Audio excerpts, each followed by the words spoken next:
नमस्कार, न्यूज 18 के digital platform पे आप मुझे देख रहे हैं और मैं हूं आपके साथ में अमनदीप।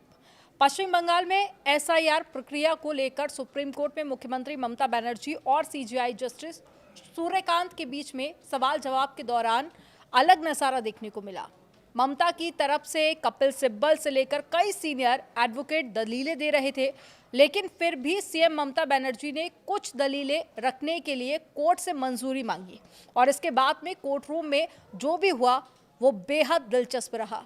ऐसे बहुत कम मौके होते हैं जब खुद मुख्यमंत्री किसी मामले में अपनी तरफ से सीजेआई के सामने दलीलें दे रहा हो।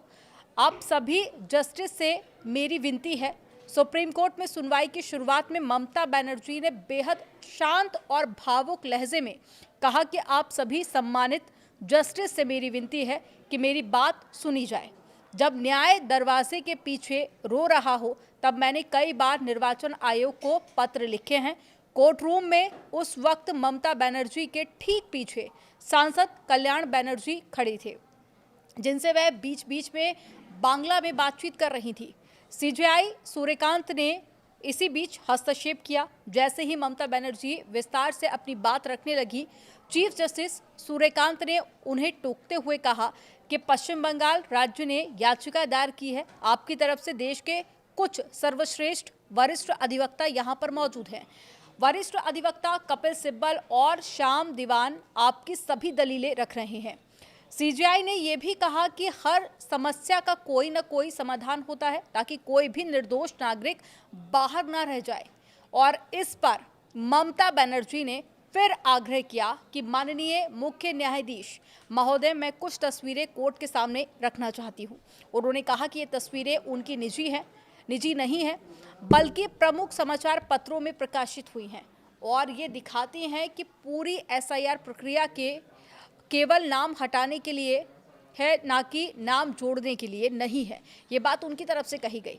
इसके बाद में ममता बनर्जी का लहजा काफ़ी ज़्यादा सख्त हो गया।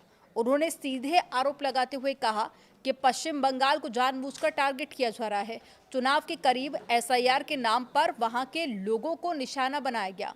उन्होंने दावा किया है कि इस प्रक्रिया से जुड़े मामलों में 100 से ज़्यादा लोगों की मौत हुई है। कई बीएलओ यानी कि बूथ लेवल ऑफिसर ने आत्महत्या कर ली है।